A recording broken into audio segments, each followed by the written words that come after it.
Are we losing that human touch? Yes, but if this was 1939, people would say the television lost a human touch. Every generation says, people said the car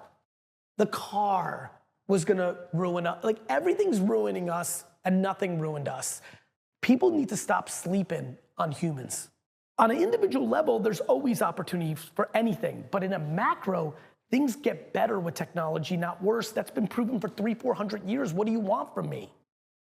What do you want from me? Who's going to get left behind? People that fucking dig in their heels to yesterday. People that, ready? AI's not taking your job. Someone that uses AI is gonna take your job.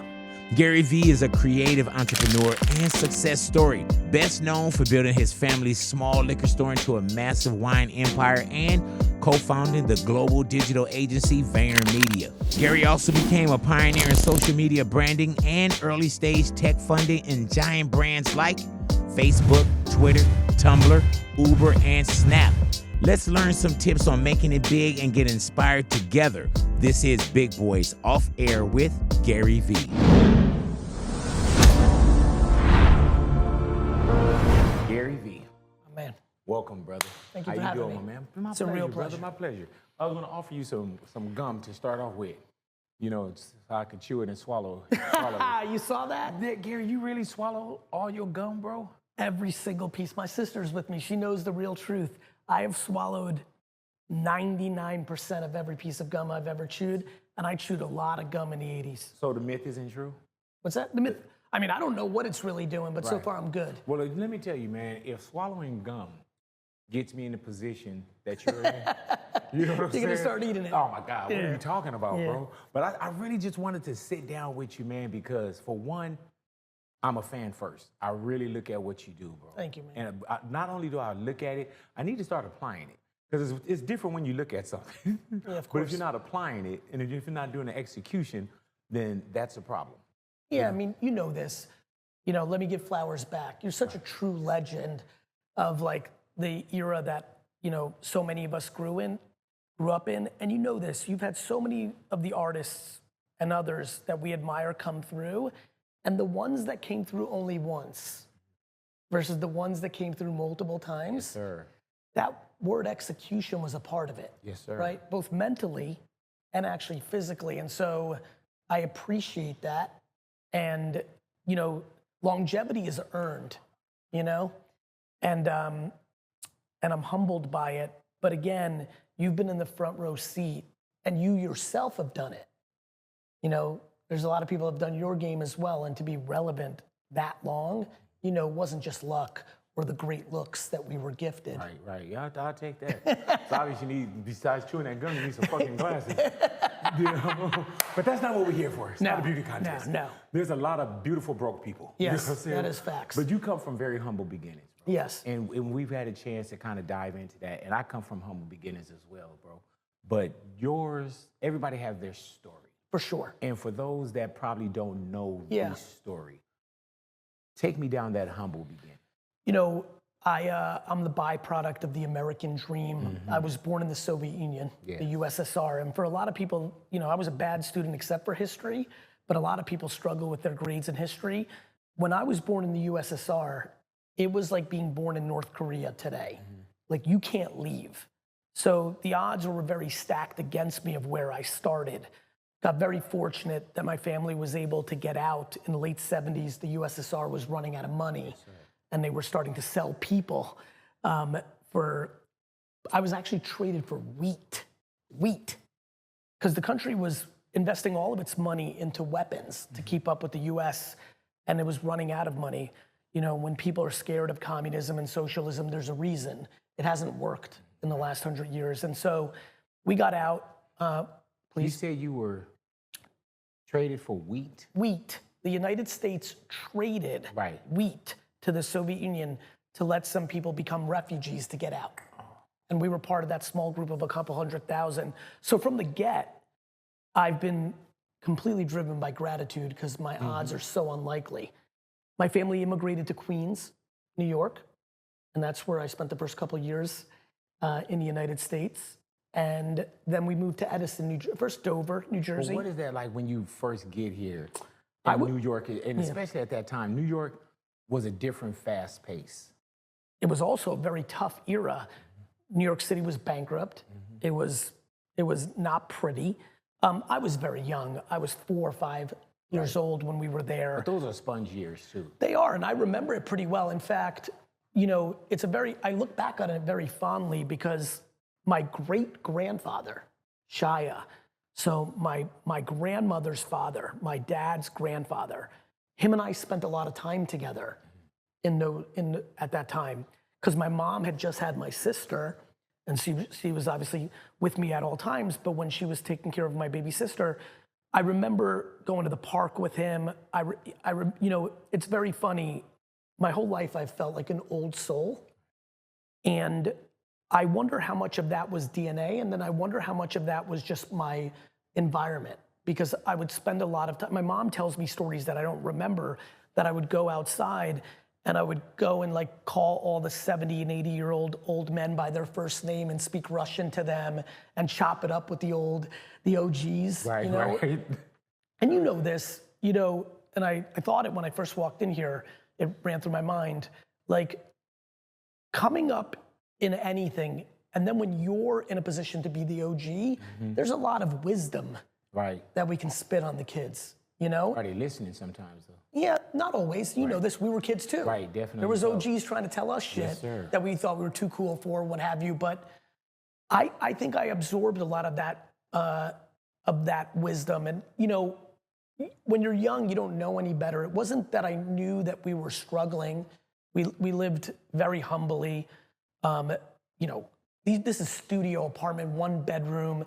You know, my sister's like bassinet or whatever she sat in was literally a car seat that my cousin Bobby found in the trash. We come from real humble beginnings, but we were also fortunate. My father worked his face off. We moved to New Jersey, first Dover, then we grew up in Edison, New Jersey. And we moved there in '82 when I was about to turn 7. And, you know, I'm straight out of like wonder years, right? Meaning like everybody outside playing sports. You know, I was always hustling from the beginning. Lemonade Is that stand. different though? Because there's a different kind of hustle muscle when you come from very humble beginnings. Yeah, you know this. Yeah. When you're not fed, you've got to go get your own food. You know, and so not only did we grow up with humble beginnings, but even when we went from poor to middle class, our mom was frugal. So we didn't have, like, at some point when I was older, I was like, wait a minute, we kind of got somewhere, but we were still living as if we had nothing because my mom didn't spend money on anything. Do you live like that a little bit now? I don't, but Really? and I do. Let me explain. I think someone would challenge that. Yeah. Yes, I do and I don't. Let me explain. I value time so much and have my whole life. I also genetically was given the gift of generosity. I also, from the time I was 10 or 11 years old, kind of knew that I would never have a money problem. Like that young. Even as a child, I'm like, oh, money's not gonna be my problem. How did you know that? Because I was making it. And when did you first started making money? Because you know when you do a kind of a deep dive, and I don't like going into deep dive, I like having these conversations, right? But first job, how young are you? I'm selling lemonade, I'm washing cars, I'm shoveling snow when I'm 7, 8, 9. Right. Really early, really so not early. afraid of work, not afraid to roll your sleeves up. No. And not afraid to go out and get your own. No, our whole fam is work ethic oriented. You know, like our parents had no choice. It came down to us. Like, you know, in fact, it's put on a pedestal. In the household that I grew up in, there was a couple of things that were just unsaid or said, but working hard was kind of like oxygen. Right. You know, it was like, there was no other way to even think about it. There was really no choice. And then we also saw it. Our father worked every minute. Every minute. We didn't see our dad when we were young. He was working. And our mom worked her face off. She cooked every meal. She cleaned up after all of us. She like did everything. And so we didn't even know any, and again, when you grow up in a neighborhood where everyone's kind of working and it's just like everyone's working, it's like, you know, when we first moved to Edison, I would say it was lower middle class, you know, on its way to middle class. We had the wrong side of the tracks. A lot of, you know, we went to Martin Luther King Elementary School. That's all y'all need to know. Yeah. You know what I mean? Like, you know, we went to MLK. King out here in Beverly Hills, right? You know, like we went to MLK and like there was, you know, we were far from living it up, and there was people that had it worse than us. I don't know if you even remember this, but like Eric Godfrey's dad wore the same clothes every day. Like when I like. You remember his dad? You remember you know, but like we had friends whose parent wore the same clothes every day. You don't think about it at the time because it's your environment. Right. Now as I'm older, I'm like, and what I just said to her, I don't think I've ever even said to her. It's my sister off camera. Like things are coming clearer to me as I get older, and I'm like, listen. If you were born, everybody who's watching, this is something I will die on this hill. If you were born into a family that does not have much pool table, doesn't have much by today's standards of everybody needs something, but you have love in the home, you're unstoppable. God. Let me tell you, please. You know this. I'm from a family of 8. Yes. Single mom, 7 kids. And what number are you? I'm 6. I'm second to the youngest. And it's wild because I tell people the same thing. We didn't have money at all, but we were very affluent in I love you and family bond and being tight. You know what I'm saying? And it's wild when I ask you, how did you know? We had bouts of homelessness growing up, right? So, and it wasn't that my mom had any drug problems, that it was neglect. You just had 7 kids. Yeah, it was just a lot to kids, take care of, yeah. And you get into this slippery slope. So we had a couple bouts of homelessness, right? And I remember we were living in a motel, not a hotel. All 8 of us in, you know, a standard motel, 395 square feet, 420 square feet, whatever that is. And we're living there, and I remember I told my mom, like how you say you knew money wasn't gonna be a problem. I always knew that I was gonna be famous. You just knew. 5 years of age, 8, I used to write autographs to people. And for some reason, all my autographs said best wishes, best wishes. You know, to Gary, best wishes, Kurt. Kurt is my government name. Of course. And so I remember one time we were in the motel and I told my mom, I said, Mom, one day, because I always told people I was gonna be famous. I said, one day I'm going to be famous, I'm going to be rich, and I'm going to buy you a house. So we'll never be evicted and you'll never have to move again. Yeah. And it's wild because even like with you and your mom in the New York Jets jersey, there's just some things that you just know. It's just real. And so with me, when I told her, Mom, you know, one day I'm going to be rich, I'm going to buy you a house, we'll never be evicted again. She told me, she could have said anything in the world, Gary. She said, I know you will. Now, to a 10-year-old kid, it's everything. My mom could have said anything. She could have said, Kurt, please, you know. Yeah, of course. I got to get this rent. Like, you know, she could have said anything that could have shit on a 10-year-old's dream. So at that time, not that it was a burden or I had to, but I always had this drive that I got to do this for my mom. My mom worked hard. I never, like, with you saying that your parents worked hard, there was a lot of love. You probably didn't have to go outside of your household to find a role model or validation. Ever. My mom was right there, and I saw it every day. It's the toughest question that I get asked in interviews. They're like, which business, like, what do you look up to? And I'm like, I hate it because there is no answer besides my parents. Right. But when you say no one, you come off like you're audacious or you think you're special. And I know that most people, we had it, and that's why we're sitting here. When your role models are your parents, you're in a very advantageous position. Yeah, man. Like I never needed validation from the outside world because I had so much of it in my 4 walls. And it's really an unstoppable feeling. Yeah. And when it's a different drive. It's a different drive. And when you want to do it, you know, I was very motivated to do right by my parents my whole life.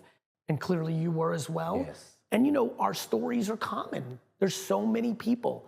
Like, it is one of the great stories in our society of the kid that says, Mama, I'm gonna buy you a home. It's like, You know, I'm in the sports business. My brother and I have a sports agency, and you know, a lot of athletes. You're in a lot of. I'm in a lot of businesses.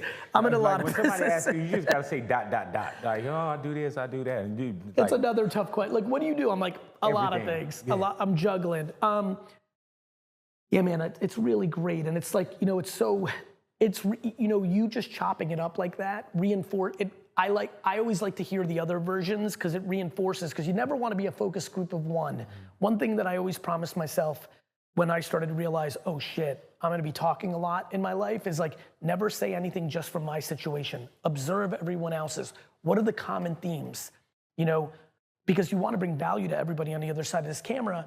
And I think a focus group of one is dangerous because it might be too circumstantial. But what is very clear is, if you grow up in that home, it makes you unstoppable. Did you know that, and not did you know that early on, but did you take it as a burden or you took it as a mission? I took it as a mission. Yeah, same. I took it as a mission. You know. And probably a mission that you didn't know that you were. I knew I was on some kind of journey, but mission is probably a word that's like, but I knew that I wanted something different. You know what's interesting with me is that, and you got me, I appreciate what you're doing right now. You're putting me down I opened an interesting door right now. That's why I'm kind of looking down. My game's interesting to me because my shit has always been, I'm gonna use a music reference because I admire you so much. My great joy is to just be in the studio. If I was a musician, y'all, I just like being in the studio. I never needed to prove to anyone. Yes, I wanted to make my family proud, but if I'm being incredibly raw, I just want to be in my kitchen cooking for me, with me, my game. I'm in a cocoon. It's just insular. I never needed to prove it to anyone that didn't believe in me. I just, that's where I'm a little different. A lot of people get to the top because they have energy that they need to prove something. Often to their mom or dad, sometimes to others, opposite sex. No girl like me, I'm gonna get rich and get all the girls. I didn't have any of that fuel. For me, I just wanna be in the studio and I wanna do my art. I didn't have musical ability, I had entrepreneurial ability. For me, some of my best moments are just me with myself on a long flight. Sometimes even when I'm dreaming, I'm thinking, I can feel it. I just wanna cook up the next invention. I wanna execute it. I want to create my meal, all these ingredients, all this opportunity, and I'm not scared to fail. Like a scientist, right? When shit doesn't, I'm like, here it is, this potion, watch this, and it doesn't work. That's almost equally as exciting as if it does work. Yeah. I'm in it for my craft. I say the same thing, and people have it in different versions, various versions, but I always tell people they can look at certain things with me, right? And they'll say, oh, certain things I do on radio. Oh, I love your phone taps. Oh, I love this, I love that, right? And there's certain things that people will say, man, you're always winning. I'm like, no, not really. And I always tell people, I say, I have more fails. There's more L's in my chat than W's in my chat. 100%. I have way more fails because I threw so many things up against the wall. Now you can look at the wall and you will see the things that stuck, but if you drop your eyes just a little bit, it's all these fucking things, these darts that didn't stick to the other thing that you did, and I think we all do it because the world's been around for a while, the thing I always admired from afar that you did is we all have our games and we're all playing in our lanes, but you have plenty of L's, I do as well, we all do. But the thing that I really like is that you were able to, and I think I do this as well, and many others do, is in your game, whether it was Z100 doing it in the, you know, like in New York or something you caught in DC, what I think the best players in the world today do is it's hard to invent something. Right. You know, it's not like we're here in 1649 and we can invent it from the scratch. I think your iterations in your genre were authentically you, and the audience can smell it, right? Yeah, when I first got hired, Gary, for one, are you familiar with a group called The Far Side? Of course. I was a bodyguard for The Far Side. I knew that as well. So before I got into radio, I was a bodyguard for The Far Side. And that was just one of those things where I kind of stepped out on faith, even though I couldn't see the whole staircase. Of course. It was an opportunity that was presented to me. And at first I wasn't gonna take it. Literally, I had this hip hop line that if you called it, it was my way of getting into the clubs for free. You'll call it Tuesday night, hey, Guadalinda's going on, you know, and you'll call a regular line, and I'll tell you about the club life. Someone heard that by the name of Rick Cummins. And the Baker Boys who did the morning show and Friday Night Flavors at Power 106 in LA, they called and said, hey, you know, we got this guy that want to talk to you. What year was this? This is 1994. This year, Memorial Day would be 33, about closing out my 32nd year, going into my 33rd. And it was supposed to be one night. And it was just one of those things, man, where I got in and I said, I got to keep And you this. tasted it the first night, yeah. And then the second night, he called me back, said, would you like to try for another night? And I'm thinking $35 an hour times 4, because I'm ready to go on Lollapalooza tour with Pharcyde and Wu-Tang and all this stuff, right? And I said, well, let me just try it. I stepped out on faith, even if I couldn't see the whole staircase. Yeah. You knew it. It's just something that By the way, I lived it a few months later. Ironically, just talking about hip hop, I went into my friend Big Dave's. He was from Staten Island, so he was banging Wu-Tang all day back then. And that in that moment, in that dorm room, was the first time I saw the internet. And the first, just like you felt, you know, it's like, I always say this, it's like there's sharks in the world. And you give a shark one bleep of blood from a mile away and they're shooting at it. You felt it that night you were on, you're like, right? Same for me on the internet. Literally, I didn't grow up with computer. Like we didn't grow up that way. Like I'd never been on the internet. And I was on the internet in '94 in that dorm room. And in 1 second, and I mean 1 second, I'm like, this is it. And whose dorm were you in? Big Dave's. Where's Big Dave at now? I don't know, but Big Dave, I know this is a good story for you. Dave, you had the internet. And it was actually, it wasn't even Big Dave, it was Big Dave's room because he was the alpha of the room. They had 4 roommates. It was actually Pete from Maine who had the computer with the internet on it. And it just completely, I just knew, and I know what you're saying when you were on that night. By the way, that's what happened to me the first time I took the stage. I was 31 years old, the first time I ever gave a public speech. Were you a public speaker? No, I was a wine retailer, and then I started this wine show on the internet, and then I started making business content. You say the wine show, like it's like I started this wine, you know, but that's very innovative. Yeah, I mean, I started a YouTube show 20 years ago, February. A daily YouTube show. What made you understand that? I'm gonna use music as my comp, given your incredible career. I, by nature, am an A&R. I, by nature, when I see things happening in society, I'm like, yeah. Just like the best A&Rs of all time. You know, I watch the documentaries and the music stuff. I always love the A&Rs. Like, I went into this dive bar and I saw fucking, you know, Motley Crue and I knew it. And I'm like, fuck, I understand that feeling because that's how I feel about TikTok or live shopping or the internet or YouTube. I understand it. And by the way, you might know this because this is what you do. Like whether it was Gunna or Doechii, like I do it in music sometimes too, because it's all the same game. I don't think I have the same ear in music that I do in technology and consumer behavior, but it's all the same game. Like, you know, it's all the same game. It's like, do you feel and do you understand where things are going? And with YouTube, it was very simple. I was doing internet stuff, selling wine on the internet, and then this YouTube thing hit and it was video on the internet. It wasn't complicated. It sounds genius now.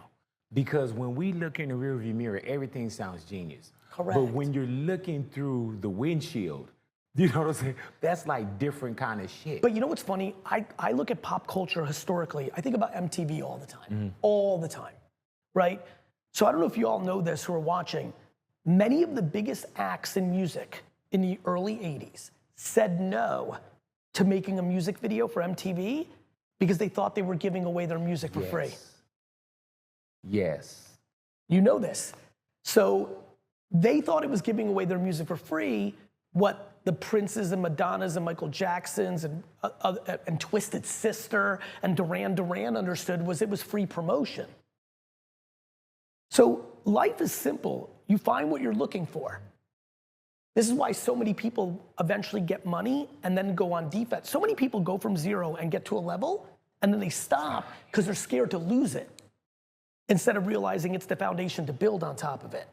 So for me, YouTube was easy. I'm like, oh, this is television. But who was watching? No one. Right. Right. No one. But again, let's just use like, obviously. But you knew something was there. But it goes back to like, my favorite music genre that you touch on a lot, hip hop. No one was listening, and eventually everyone was listening. Everything has to start at something. I always laugh when the rock. Again, going back to history, all those rock and roll people that were shitting on hip hop. I always laugh because I'm like, but rock and roll was new too. Right. It wasn't like when rock and roll hit, all the jazz people were like, that's bullshit. That's not music. And by the way, when EDM, when that started popping, I watched my hip hop friends saying that's bullshit. I'm like, don't do that. Don't do that. You see it now with Korean pop or reggaeton. Like shit's always gonna be moving. And as the great poet said, never get high on your own supply. And so a lot of people interpret Biggie's line a lot of different ways. My point of view is whatever makes you money might be the vulnerability of the next chapter. And too many people get locked in. Like our era. We may shit on mumble rap, but the kids like it. And so like, who are we? Yeah. You understand? Because I know my radar, I have a 19-year-old son and I have a 17-year-old daughter.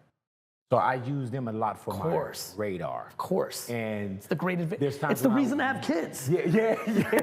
Keeps me going. 100. Thank you for adding to my career. Now pay me back. But yeah, so I always kind of check the radar. When I first got into radio, Gary, like, if I had been, I always used to say, I'm change resistant, but I know how to change. When I first got into radio, my first commercials was on reel to reel. I had to cut and splice, and I'm playing albums and I'm playing CDs and carts, and that world started to evolve. And become digital. And you can fight it, but the more you fight it, and the way that we see things now, some people are fighting against the change. I tell the old heads all the time, the number one way to get the kids to respect or be interested in the shit we came up with is not by shitting on their shit. It's by trying to understand their shit, which then you'll get respect if you respect them first, and then you can introduce Big Daddy Kane to a kid that's all about, the Migos at the time. I remember. I've never given a history lesson when I say, oh, that's just not music. Because my audience, they don't want to hear that. But we started to see that even more so because now things are going even faster to make you a dinosaur. I remember sitting in the station and talking about AI. And it felt like we went from 0 to 1 billion. In a heartbeat. And now I question everything I look at. Well, I question everything I hear. Every single person in 3 years will not believe a single thing on the internet. That's a crazy concept that is going to be foreign to all of us. But again, back to music, I was there on day one Napster. And that shit was crazy. Like, again, a bunch of kids in here, you have no idea what it felt like to be like, yesterday, the only way you would have access to music is if you went to the fucking mall and bought the CD or your friend had it, and now you press a couple of buttons and you have it. You didn't even fucking understand. Right. And it felt like it was just, like it appeared. It always does. Everybody had it, yeah. It always does, but you know this. It feels at the moment that it appeared, but then when you understand it and look back, it was a step of a million little things. And the question becomes, when do you find it? It goes back to people, A&Rs. You know how people like hate on the band that they loved when no one knew them? Yeah. Right? That's such a cliche thing. Yeah. You loved it when no one knew. Now they're, when they were a dive bar band or somebody, you loved them. Now that they're selling out, arenas, you hate them. They sold out. I just don't understand that framework. I understand why people do it, but the reality is that there's just so much opportunity when you embrace change, and there is almost guaranteed defeat when you resist it. Have you always been that guy? Yeah, that's because seen something coming? And I finally have a good analogy for it. I use Star Wars for it. And I use the jungle. I feel like if you love the jungle, You can't just love it when you're a young lion and you're killing everyone. If you actually love the jungle, then you have to be prepared to be an old lion and let the young lion kill you. I love entrepreneurship so much that it has been the foundation of what has built my life, but I'm equally prepared for it to kill me. If AI is the technology that kills me, I'm okay with that because you can't love the game. This is why I fuck with athletes. Athletes go from being, like, watching LeBron right now is so poetic for me. He's still crazy. He's still doing shit that makes no fucking sense. But like, going OG, like, I remember when Kareem was getting older, or when Larry Bird's back went out, or even Kobe, even though he went crazy in his last game, RIP. Like, what I love about sports is even the best, you can watch in your eyes deteriorate, and we all see it. In life, too many people try to hold on. What they do is they start to demonize and shit on the game that built them everything, right? So how could you be a hip hop head that grew up in the era when we had the Fat Boys and Beastie Boys and, you know, all this crazy shit when everyone was shitting on it and you had to live just for Yo MTV Raps and now it's the biggest genre in the world? Well, if you grew up with that and you benefited from it, you can't shit on K-pop or on a new version of hip hop because then you're disrespecting the game that put you on. And so for me, I've always been that guy, and I'm even more of that guy than I realized, because when I got older, 5-10 years ago, and I said, wait a minute, you got all these people that love entrepreneurship and capitalism in the game, but then I started to meet the 70 and 80-year-olds that were ahead of me, and I was like, wait a minute, they're using their money to pay off politicians to keep their money. I'm like, that's cheating. I'm like, that ain't the game. You're not good enough to compete with me anymore, so you want to change the rules of entrepreneurship because you're the old lion and you don't have that 19 hours a day energy. In the summer, you want to be in Ibiza and Saint-Tropez on your yacht while I'm in the fucking office cooking.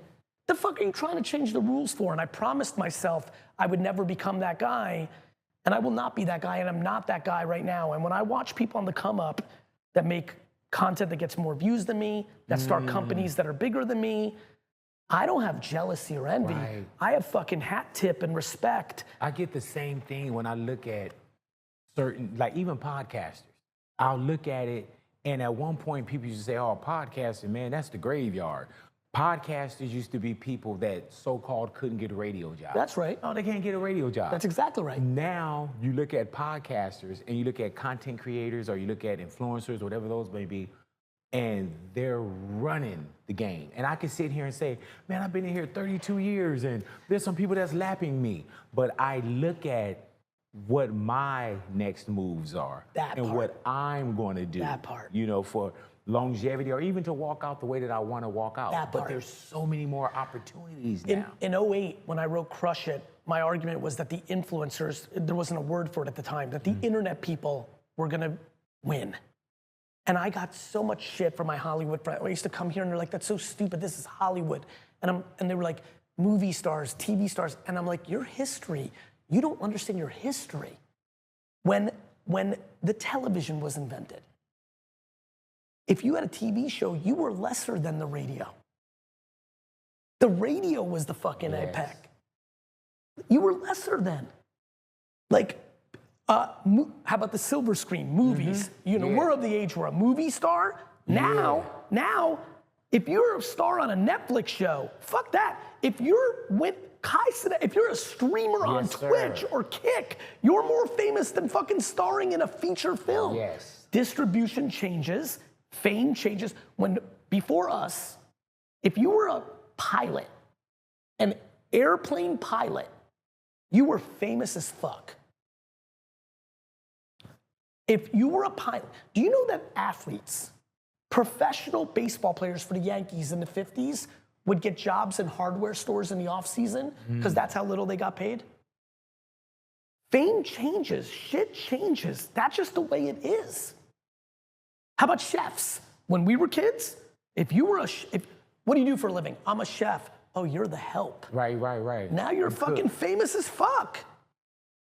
So I don't understand how people don't understand that shit changes, and you're more than welcome to hold on to your romance, say that you're keeping it real, that you're an OG. You can say whatever the fuck you want, but the market doesn't give a fuck about your opinions grounded in your self-interest. My man, the market does not give a fuck about you holding your opinions based on your self-interest.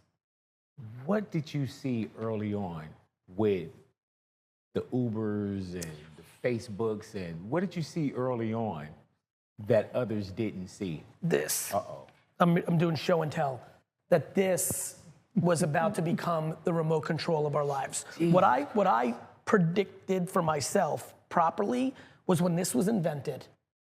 And I would tell you, besides the day I saw the internet and the day that I really played with ChatGPT, that first day when my brother AJ called me, the only other moment where I was like, oh, shit's really about to change was the day the iPhone came out.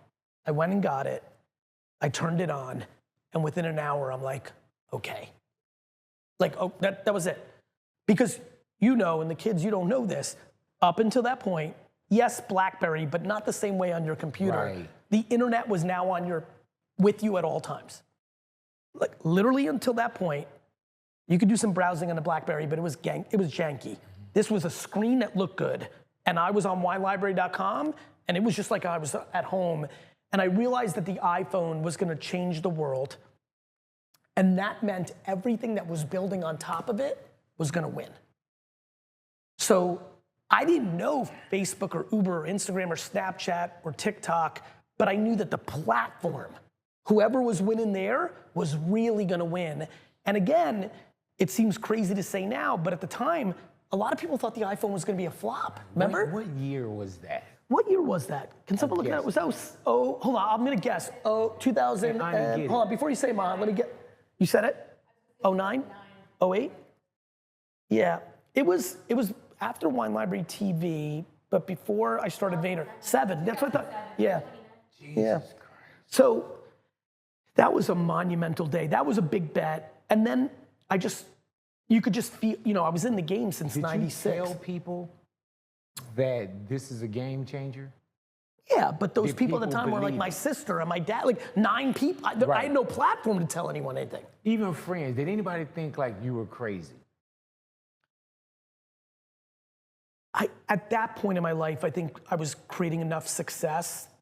I think when I launched winelibrary.com in 1997, people thought I was crazy. When I told people that people were gonna buy wine on the internet, my father's friends that were in the liquor business, this is crazy. I'm excited there's some kids here. Here was the normal conversation for me in 2007. Yo, I'm gonna launch this website, the internet, World Wide Web. We didn't call it the internet yet. The World Wide Web. I'm gonna put Dad's store on it and we're gonna sell wine on it. And literally the liquor salesmen and the people I knew would say things like, why would I buy it on the web? I'll just go to the store. It was just like not in people's heads. But at that time, that is a very realistic question. Well, let me give you one right now. I believe some of the kids in here, grandkids, are gonna marry an AI robot. I believe there are people in this room right now whose grandkids are gonna marry. Their significant other in life is going to be an AI robot. Thoughts?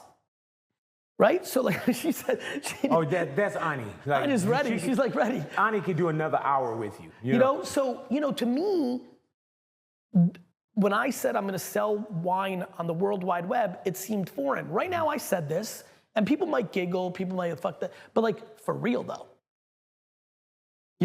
As if we don't have enough problems with race and religion marriages, you think it's been tough with race and religion? Wait till your granddaughter brings home 887494. This is my husband. like shit's about, and that's just the way it is. I love my wife, right? Yes. But oh my God, I wish sometimes I did have a robot. and the reason why I say that, because I could tell my wife, like, oh baby, yeah, I'll sleep with the robot tonight, But bro, some real shit though. Like people like giggle now because it seems so far away, but we're not gonna be giggling in 25 years, and we're gonna be dealing with that. People don't like change. It's why people struggle with race and religion. People don't understand, don't have enough empathy, compassion, sympathy for something different. People are not ready for their child to be dating a robot. And it's going to happen. And you know what's great? People could probably look at this, and if we put this in a vault, people say, oh, they were right on point. 100%. And the thing about it, I remember when people said, oh, we're gonna have electric cars. I'm like, electric cars? Because the Jetsons, everything that I saw in the Jetsons, I'm living now. Food being cooked like this, talking to people through your television. Let me use that bar to set up another convo that I hope helps people listening. We're now going into full Jetsons, and I think one of the biggest opportunities in the world is to go Flintstones. Like go back. Let me explain. I believe we're in a very interesting moment, which is why I'm putting it on wax right now, because I think I'm gonna be very right about the next decade. We are about to go into an extreme digital. This AI thing hasn't even started cooking. Friends, this hasn't even started cooking. Because of that, I'm seeing analog explode. Gen Alpha, the under 15-year-olds, are the first crew that are like, nah. Did you all see this weekend all the commencement speeches at college? Yes. And anybody that brought up AI, all the kids booed? Booed. That You saw that? University of Arizona, what was the Schmidt from? Yeah, Eric Schmidt from Google. Oh my God. So 15 years ago, when any of the tech people went to these colleges and talked about the new technology, social, mobile, all that, they got cheered, they were the heroes. This is because people are starting to struggle with how much digital there is. People are anxious. So I think some of the biggest opportunities in business, this is the only reason I'm saying it, hopefully somebody runs with it. Well, let's not say it then. No. Give me a chance. But you know what? If you know this, it's all execution. That's true. Ready for this? I'm about to say it. None of you fuckers are gonna do anything about it. People ask me all the time why I give away all my best stuff. I'm like, because no one's gonna do shit. You're not gonna use it. No one's gonna do shit. You ain't doing shit. You're gonna be like, yeah, but people don't do shit. Anyway, before I got on that rat, back to this. Analog. This was the holiday season that the most kids under 15 asked for flip phones, not smartphones. Oh, yeah. If literally 12-year-olds, 13-year-olds, if you have nieces, nephew, kids, you'll know. Others don't if they don't have a kid in that age. You're starting to see that crew ask for stuff. Yeah. My daughter, she asked for like film cameras, Polaroids, like things like that. Vinyl. Yes, she got vinyl, she got a turntable. People are starting to really check out. I think you're gonna start seeing I think there's gonna be a digital detox. I think much like Shabbat, like Friday, I think there's gonna be one day a week where people completely, it's gonna happen. Because there's just so much, and we're humans, we adapt. For example, let me give you an example. I'm just gonna share one of my best business ideas that I'm thinking through. I'm thinking about starting a drive-in movie theater. Yeah, I would, And you see, right? Love Look it. at the reaction. Like, we just are looking for different experiences. I have a restaurant group that I'm very proud of, that's doing very well. I'm not the I'm a partner, but I'm not the operator day to day. But I'm pitching my partners to open a new restaurant where when you walk into the restaurant, you have to put your cell phone into a locker, and the tables are community tables. People are just starting. I just see it. I see it. I smell it. And I think it's gonna be wonderful, but it's gonna be both. While we check out for a day and while we go to drive-in movie theaters, we're also gonna be so digitaled out. Everyone here is gonna have an open claw running 45 different agentic AI agents, shopping for them and analyze. Like, we're going into this very extreme world, and I think I'm actually very optimistic about this. I think as we pull very digital and we start the beginnings of pulling very analog, in there, just like a bridge, is gonna come some strength, and we're gonna reconcile, and in our extremes, we're gonna find balance, and I'm excited about it. I hope so. Is AI a gift and a curse? Of course, everything is. Everything's a gift and a curse. Every big technology. The internet was a gift and a curse. Like, by the way, electricity, was demonized when it first came out. Like, of course, and people are gonna lose their jobs. The atomic bomb, a gift and a curse. When the atomic bomb came out, everyone thought it was the end of civilization. We found, why do you think America and China are chummy? Because they both have it. It's like a fight. Like, you know, notice like when both people have a gun, yes. everyone's like, all right, chill, right? Like, right? You want to back somebody down. Right, like everyone's laughing, that's spinning around no in a one little bit. get in a shootout. When somebody has one thing and the other doesn't, shit goes bad.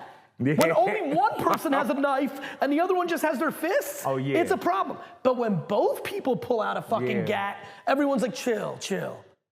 And that's what happened. And at the time, when the atomic bomb was dropped in Japan in the 40s, nobody would have guessed. If I sat here on video and said, let me tell you what 70 years from now is gonna look like. 12 countries are gonna have an atomic bomb. Like, who would have ever guessed it would have never been dropped again? It's because it's balance. It's balance. And I just think that that's what's about to happen. Everyone's scared. Everyone's all fucked up. I already see analog rising. And I think analog's gonna, you see what's happening with music festivals, sporting events. They're all popping up more and more and more. And so I think we're gonna get to this extreme place. And then you as a human can decide when you wanna go crazy digital or when you wanna go analog. And that I think is gonna be a very good societal moment. Talk to me about what you've learned and what we're missing when it comes to social media. That it's like, it's a weapon, it's a tool, but you have to know how to use it. I think of social media like alcohol. So everyone's all fucking mad at social media right now. I don't know if you know this, kids, but alcohol was banned in America for a period of time. It was called prohibition. We decided that alcohol was so bad that we had to ban it in America. Banned. That shit didn't work because humans are humans and we're gonna find our way, and it created the rise of organized crime and all sorts of fucked up. There was all sorts of shit that got fucked up because of it. It's no different than a screwdriver or a hammer or a knife. It's how you use it. What I know about social media is it is one of the greatest tools for good. If you have love to share with the world, you have a platform that is free and you can literally reach the whole world. On the flip, if you've got hate and negativity, you can do the same. But what I've learned about social media is it's the great exposer of human beings. If you want to point to it and say it fucked up everything, well then you got to start thinking about this. It fucked up everything for you. And you've decided that. And so how you use it, if you don't know, for example, parents always come at me. They're like, Gary Vee though, it's fucking up the kids. I'm like, good, be a parent. If you think social media fucks up your kids and you're a parent and you have a 12-year-old, then fucking man up and be a dad and take it off their phone. I have a funny, right? And the reason why that hit me different is because I have a daughter, right? And my daughter has anxiety. And I always said, man, if we didn't get her that phone. But then there's times where I'm like, we got her the phone. You know? And I always have these days where I'm like, oh, you know, we got to put our phone. Because I find myself on the device way more. It's discipline. Like, again, sitting around and saying alcohol fucked everything up versus my relationship with alcohol. And by the way, for every parent that's watching, people had anxiety before the internet. We used to cover it up. Everyone's like, what's going on with like depression and suicide? I'm like, let me tell you how depression and suicide were handled in 1939. In 1954, in 1962, when your uncle committed suicide, you all thought he had a heart attack. Bro, shit doesn't change as much as people think. What people don't understand is the world has been, you know, people used to cover shit up. People used to cover shit up, my guy. Like, it's just the world changed. Now everyone's sharing everything, which is fine. But like, we didn't just get anxiety. I love how people are like, there's so much anxiety. You know what was anxious? When you were a kid in 1954 in America and you had to do an atomic bomb drill in class every day. In case there's an atomic bomb, go underneath your desk. You don't think that safe? You know, that was could very you? safe. Yeah, exactly. You imagine being 11 years old and being in class and you have to do a drill, not a fire drill. You got to go under your desk. There's also other things. Kids go to school now and worry about having a school shooting. You don't think that's adding to stress? There's just, we are so one-dimensional, and we always blame the new thing in a world where we're way more in control than people realize. The big issue, my guy, is that these politicians got everyone believing that you're not in control on both sides. Right. Friends, I'm just gonna take a public service announcement. You have to listen for a second. They're both doing the same thing. Be scared of this, and I can help you. Be scared of this, but I can help you. Be scared of the billionaires, I can help you. Be scared of the immigrants, but I can help you. That, my friend, is the problem. These politicians have everyone thinking they can help. Meanwhile, I'm always putting out content saying the truth, love, not hate, which is the following. Yo, y'all, I can't help you. You can help you.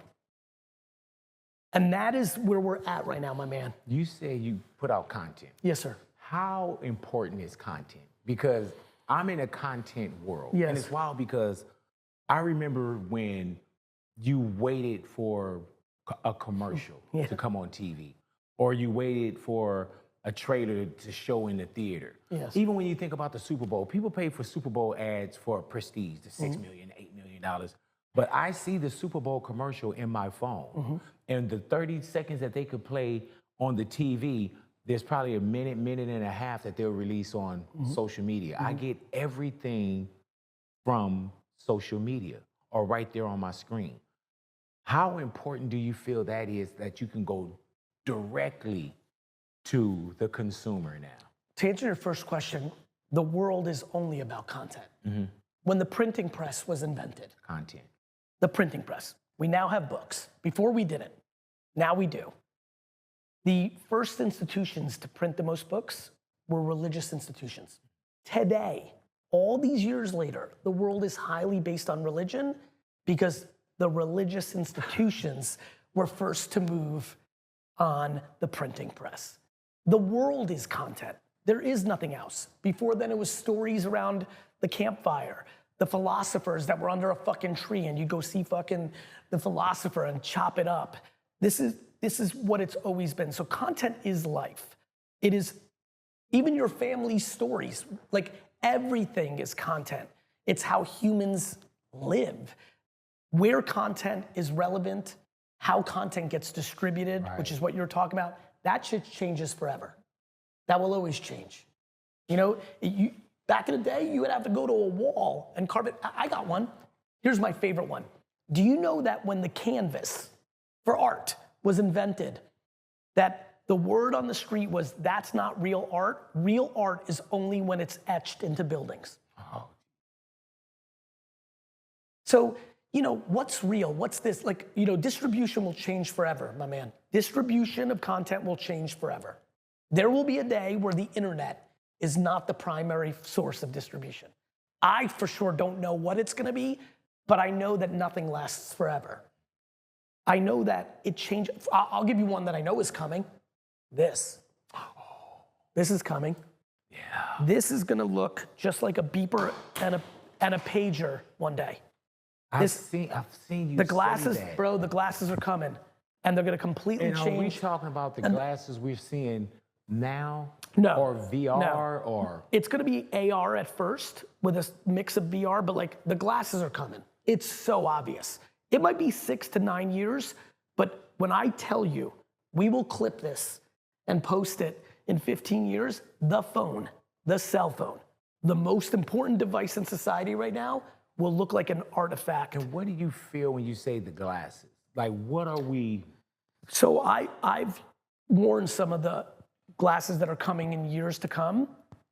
I don't even know how to explain it. It's so crazy. It's so intuitive. The one version that I played it, you have a wristband. Facebook has put this out, Orion. It's just so intuitive. It's kind of like the phone. You just know, like, you're not gonna need the phone. Like, it's all gonna be there, voice, the audio. Even now, the basic Facebook glasses, the Meta glasses, the audio is crazy. It's better than the AirPods. I don't know how many of you have worn the Meta glasses, but if you listen to music right now, forget about 6 years from now, if you're into music, go get a pair of the latest Meta, Ray-Ban, or Oakley, or whatever they got out there, glasses, and put music on it. It's better than AirPods right now. So you see the screen, you see everything. I played Pong In the beta test that I did, I played Pong with a guy that was in Japan or China, I don't remember. It said, call Ray. He showed up. I'm wearing glasses. And he's like, you ready to play? I'm like, yeah. And he goes, bloop. And then I go, bloop. And it was like dramatically more entertaining than 90% of the things I do now. Like, it's just here. And again, when people hear me talk about this and be like, nah, this, I remind them, if your great-grandparent saw what the world looked like right now, they'd be like, what the fuck happened? Shit changes. It's just the way it is. I want to zoom through some of these with you. Please. I saw when you said the number one asset in the world is attention. What else is there, right? Can't change the world if no one's listening. When Martin Luther King gave that speech, I have a dream. you see how many fuckers were on the lawn, let alone television airing it? Let me ask you a question. If MLK gave that speech in the woods and no one was there, what the fuck do you think would have happened? Nothing. Attention is, when you're teaching your child to be a better person, when you're sitting with them and teaching them a life lesson, the framework of attention dictates everything. It is the number one asset. It's no longer social media, it's interest media. Everybody who's watching knows this. 15 years ago, you would get content from the people you followed. Now, if I open up everyone's phone, I will know what you're into currently. Soccer, cooking, bikini-clad girls. Like, you know, whatever you're currently into is gonna be in your feed. And so you now get things you're interested in served up to you, not content from the people you follow. And that's a big deal. It's a big deal. You should double click into it if you're watching. I did a full digital detox. I unfollowed everyone. And I was like, well, maybe nothing will pop up. Now all the suggestions pop up, you may like. And by the way, you don't even need to like and follow. If you sit for an extra second on that UFC video, more than sitting when you're going, if you just sit on it for 3 seconds and the next one's cooking and it's 1 second, and then another one's boxing and you sit on it for 4 seconds, next week you're getting fighting content. I did something that you suggested, right? Oh, you searched and did like it? And? Puppies started coming up. So, but I can literally turn on my phone right now and I didn't follow any puppy shit. And literally, bro, I went in, I did puppies, I did rainbows, and then I did health, just generic. I can go to my phone right now and I guarantee you. And this, but it's, you say, oh, the next day, it started kind of immediate. Okay. Everybody, because we're out of context, let me tell you what my man here did. Everyone's like, oh, the algorithm fucked me up. Facebook fucked me up. China and TikTok fucked me up. We're fucking me up. I'm fucked up. It's not China, motherfucker. They don't care about you. It's you. Right. It's you. Like, it's you. So I said to people, you don't believe me? Let me show you. And this is for all y'all. Literally right now, go into TikTok and Instagram and search. Go into search and search World Cup, sneakers, puppies, rainbows. Just search it. Like a couple of posts, follow an account, and tell me what your account looks like tomorrow. Because the reason you're getting all this politics and negativity and conspiracy theory is because you're rubbernecking. You're looking for negativity. It's you. Algorithms didn't change you. They exposed you, motherfucker. They exposed you. Like, Facebook didn't make you a racist. You're a racist. You racist motherfucker. All right. But it's real, bro. Plastic is the new VHS. Plastic is the new VHS. Yeah, and that came from, like, say for instance, cash. Oh, everybody said, oh, cash is king, cash is king. I would walk around, I would always say, man, I gotta have cash in my pocket. My kids could have $1 and it could be Halloween and they'll still have that fucking $1 in their pocket. Bro, I grew up, my sister knows this, I used to really roll with cash. Like my entire net worth was in my pocket my whole life. Gotta see it. Forget about it. Plastic ain't even it. Like I don't even carry credit cards, it's all phone. Tap, tap, We tap, had that tap, same tap. conversation this morning. Like, literally, I can go into my kitchen and my daughter's credit card is sitting in the kitchen. Because everything she doesn't need it. Because her credit card's right there. Trust me, I know it. I paid the bill. Dude, I love when I go out with my daughter and she'll be, oh, Dad, I got it. And I'm like, no, you don't. I paid for it on the back end. Thank you. But yeah, it's that thing where. And bro, that's just minor leagues. Wait till your retina is paying. Oh my God. Yeah, bro. Like all that is it's less friction, less friction, less. You already know it. Amazon already did it, right? In the airport, I think even in LA, right? You can go grab the food and walk out and you're paid, right? Like no cashiers. With AI now, shit's gonna go so fast. Are we losing that human touch? Yes, but if this was 1939, people would say the television lost a human touch. The telephone lost a human touch. The typewriter. Do you know how many people had feelings about the typewriter? Yeah, and I took all that fucking typing class. Me too, and I got an F. Yeah, But every generation says, people said the car was gonna ruin us. Like everything's ruining us and nothing ruined us. People need to stop sleeping on humans. On some real talk, people need to stop sleeping on humans. Everything was gonna ruin us and everything advanced us. You can be upset about everything. There is no debate that the world has never been in a better place. People are healthier than ever. There's like all the conflict you feel, it's still less. Shit used to be really fucked up, my guy. Like, I don't think people understand. Like, we've made a lot of progress in the macro. In the micro, there's always fucked up shit. In the micro, there's always fucked up shit. Somebody's watching this podcast and tonight they're gonna get punched in the face because they're on the wrong side of the tracks in San Francisco, New York, and I know, see, Gary Vee, you're wrong. On an individual level, there's always opportunity for anything. But in a macro, things get better with technology, not worse. That's been proven for 300-400 years. What do you want from me? What do you want from me? Who's going to get left behind? People that fucking dig in their heels to yesterday. People that, ready?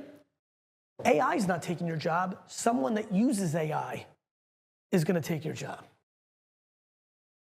Like, what? Like, what? What? What Like, about the person that's in school now and that degree by the time they graduate? don't get me started. Uh-oh. Oh, shit. This was some shit that I was very historically correct about. People thought I was shitting on college because I was bad at school. I was shitting on college because I would talk to unlimited people getting messages from them that are $150,000 in debt and their University of Indiana degree wasn't getting them a job like it was 1984 anymore. Education's all twisted. It's all twisted. What do how can we possibly, with all the technology we have, still be rewarding kids to memorize something and then spit it out and then forget it? We gotta change all that. We gotta change all that. My son just started his online store. Yes. For anyone that's doing that drop shipments and Live shopping. live shopping. QVC of social media. TikTok shop, whatnot. It's about to eat up the world. This is 1996 all over for me. In 1996, I knew that e-commerce was gonna change the way stores worked. In 2026, I know that live shopping is gonna change the way we know e-commerce. What's better, going to a website and looking at a picture of a dress or watching a human being in video form explain the fuck out of that dress, potentially charismatically? What's better? Everyone's like, oh, I like real life because I like going to a store and having someone talk. Right. Good, that's that. Live shopping is the biggest, for everybody who's watching, if you sell something, you got a fashion brand because you like made 10 t-shirts. Like, right. You know that one. Sell on live shopping. Man, thank you. Thank you for having me, legend. Come really, on, man. It was a real pleasure. No, I appreciate it. It's a real honor for me too. Man, you did so many of these. I'm gonna have to go and ice my fucking kneecap. I'm very Eastern European touchy. Dude, I'm very point, touchy. I almost felt like I was at a doctor's office. I was like, shit. Gary Vee, all fair. I love it, man. Now, you've been given the tools. They're beautiful.